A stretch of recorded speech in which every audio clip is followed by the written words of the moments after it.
코인 투자 벤처 캐피털 하면 가장 먼저 떠오르는 곳, 바로 앤드리슨 호로위츠입니다. 앤드리슨 호로위츠는 미국 실리콘밸리를 대표하는 VC로 페이스북, 에어비앤비, 피그마, 슬랙 등 굵직한 기업은 물론 블록체인 분야에서도 솔라나, 코인베이스, 유니스왑, 리도파이낸스 같은 핵심 프로젝트들의 초기 단계부터 투자한 것으로 잘 알려져 있죠. 그런 앤드리슨 호로위츠가 최근 2025년 암호화폐 시장 보고서를 공개했는데 여기에는 흥미롭게도 한국 시장에 대한 언급도 포함되어 있다고 합니다. 그래서 이번 영상에서는 앤드리슨 호로위츠가 바라본 2025년 암호화폐 시장의 핵심 흐름을 빠르게 정리해 보겠습니다.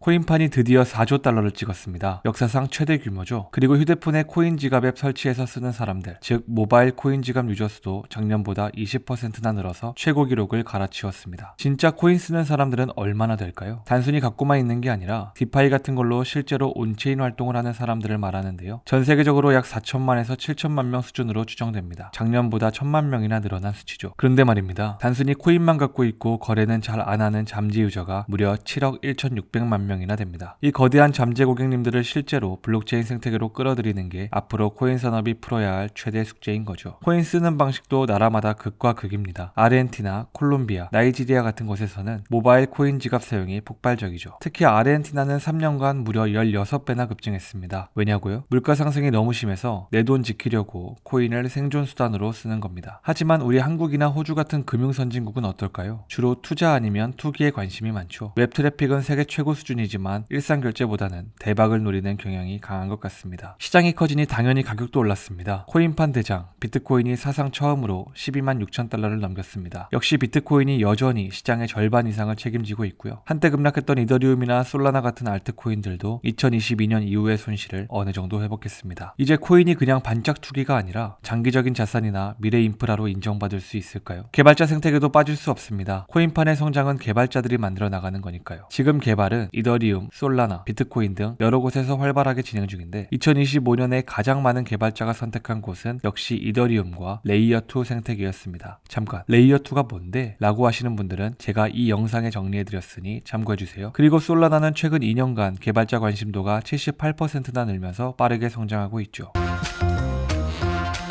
시장 규모가 커진 것만큼이나 중요한 변화가 있습니다. 바로 큰손들의 등장이죠. 2025년은 정말 기관 투자자들의 해라고 불러도 손색이 없습니다. 그동안 관망만 하던 전통금융권의 거물들이 드디어 코인 시장에 적극적으로 뛰어들기 시작했거든요. 지난해 말 앤드리슨 호로위츠에서 스테이블 코인이 드디어 제품 시장 적합성을 인증했다는 보고서를 냈는데 이게 농담이 아니었습니다. 불과 닷새 만에 글로벌 결제 기업 스트라이프가 스테이블 코인 인프라 스타트업을 인수하겠다고 발표하면서 업계를 깜짝 놀라게 했죠. 몇 달 뒤에는 미국의 대표 스테이블 코인 발행사인 서클이 무려 10억 달러 가치로 뉴욕 증권거래소 상장을 추진했습니다. 스테이블 코인 기업도 이제 주식시장에 입성했다는 겁니다. 지난 7월 미국 의회에서 지니어스 법안이 통과됐죠. 그동안 불투명했던 암호화폐 규제에 처음으로 명확한 기준선이 생긴 겁니다. 이 법 덕분에 금융사들이 안심하고 코인 사업에 뛰어들 수 있는 고속도로가 깔렸습니다. 실제로 법 통과 이후 미국 증권 서류에서 스테이블 코인 언급 빈도가 무려 64%나 급증했고 대형 금융기관들이 우르르 암호화폐 서비스를 발표하기 시작했습니다. 이제 시티그룹, JP모건, 피델리티, 마스터카드, 비자 같은 세계적인 금융사들이 주식이나 펀드처럼 비트코인을 직접 사고 팔고 보관할 수 있는 서비스를 제공하거나 준비 중입니다. 명실상부 코인이 전통자산으로 인정받고 있는 거죠. 결제 쪽도 난리 났습니다. 페이팔과 쇼피파이 같은 대형 핀테크 기업들이 자체 결제망에 암호화폐를 통합하고 실생활에서 쓸 수 있는 인프라를 구축하는 데 발빠르게 움직이고 있습니다. 여기서 한 발 더 나아간 것도 있습니다. 서클, 로빈후드, 스트라이프 같은 주요 기업들이 아예 결제나 실물자산 토큰화에 특화된 자체 블록체인 네트워크를 만들겠다고 선언하기도 했죠. 이들이 가진 막대한 유저 기반을 생각하면 앞으로 돈의 흐름이 블록체인에서 움직이는 세상을 상상해볼 수도 있을 겁니다. 기관 투자를 이끄는 또 하나의 치트키는 바로 암호화폐 기반 상장 지수 상품입니다. 비트코인, 이더리움 ETP에 투자된 온체인 자산이 지금 무려 1,750억 달러를 넘어섰습니다. 1년 전보다 169%나 폭증한 수치죠. 특히 블랙록이 출시한 비트코인 신탁은 역대 가장 활발하게 거래된 상품으로 기록될 정도입니다. ETP 덕분에 직접 투자를 망설이던 기관들도 안전하고 쉽게 코인 시장에 들어올 수 있게 된 거죠. 시장의 문턱이 낮아진 겁니다. 심지어 일반 기업들도 자체 자산으로 비트코인이나 이더리움을 사서 금고에 쌓아두고 있습니다. 이걸 디지털 자산 재무라고 부르는데요. 대표적으로는 마이클 세일러의 스트래티지가 있죠. 이렇게 디지털 자산을 보유한 상장 기업들이 가진 비트코인, 이더리움 수량이 전체 유통량의 약 4%에 이른다고 합니다. ETP를 통한 기관 주간 보유분까지 합치면 전체 코인의 약 10%가 전통금융권을 통해 보관되는 셈입니다. 결론적으로 2025년은 거대 자본이 본격적으로 코인 시장에 뛰어들면서 암호화폐 산업이 명실상부 주류 금융의 일부로 편입된 역사적인 한 해라고 할 수 있습니다. 암호화폐 ETF에 대해서는 이 영상에서 보다 자세히 다뤘으니 확인해보세요.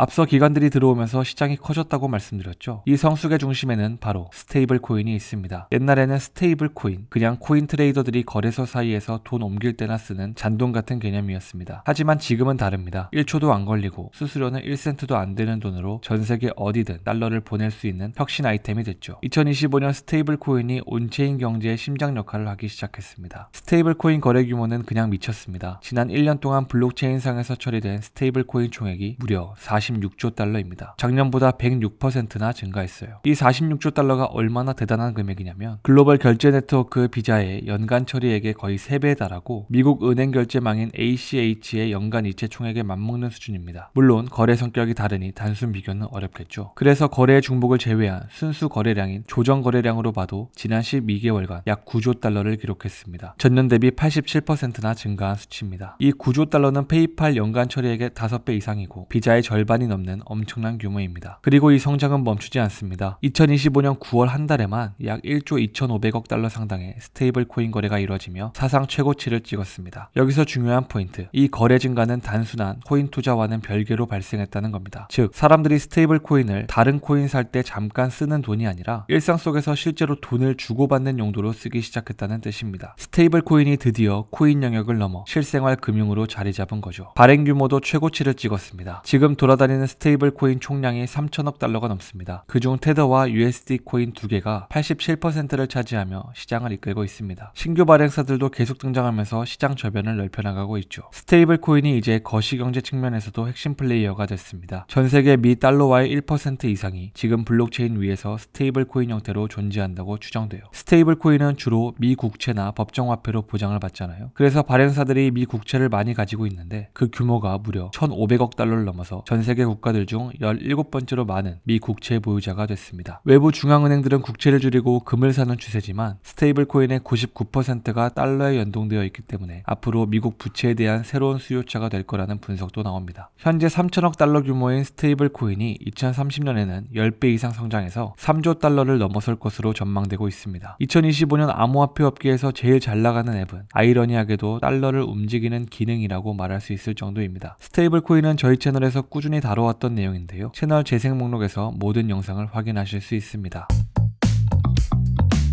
이제는 코인 생태계가 단순하게 자산 보관을 넘어 온체인 경제 그 자체로 진화하고 있습니다. 블록체인 기술이 금융을 넘어 다른 산업에도 스며들면서 세상이 점점 온체인화되고 있다는 거죠. 먼저 전 세계 코인 현물 거래량의 약 20%가 중앙 집중식 거래소가 아닌 코드가 알아서 돌아가는 탈중앙화 거래소에서 이루어지고 있습니다. 코인 거래의 상당 부분이 이제 블록체인 위에서 직접 일어나고 있다는 뜻이죠. 더 핫한 곳은 바로 파생상품 분야입니다. 지난 1년간 온체인 선물 거래량이 무려 8배 가까이 폭증했습니다. 하이퍼리퀴드 같은 탈중앙화 연구 선물 거래소들은 수조 달러 규모의 누적 거래를 처리하고 1년에 10억 달러 이상의 수수료 수익을 올렸습니다. 이 정도면 일부 전통 거래소와 맞먹는 수준입니다. 숙련된 트레이더들도 이제 블록체인 기반의 파생상품 시장을 메인 놀이터로 활용하고 있다는 증거입니다. 그리고 코인과 전통 금융의 벽을 허무는 실물자산 토큰화가 가속화되고 있습니다. 미국 국채, 부동산, 펀드 같은 기존 금융자산들을 블록체인 토큰으로 만드는 시장이거든요. 이 RWA 시장 총 규모가 현재 약 300억 달러인데 불과 2년 만에 4배나 커졌습니다. 부동산 지분이나 국채 같은 자산을 디지털 토큰으로 블록체인에서 쉽게 거래하고 관리할 수 있게 되면서 코인과 전통 금융의 경계가 사라지고 있는 거죠. 오늘 저희가 다룬 앤더리슨 호로이츠의 보고서에는 이 외에도 AI와 암호화폐 융합, 미국 규제 변화 등 정말 흥미로운 인사이트들이 많이 남아 있습니다. 이 내용들은 저희가 다음 영상에서 이어서 깔끔하게 정리해드리겠습니다. 오늘 내용이 유익하셨다면 구독과 좋아요 부탁드리고요. 시청해주셔서 감사합니다.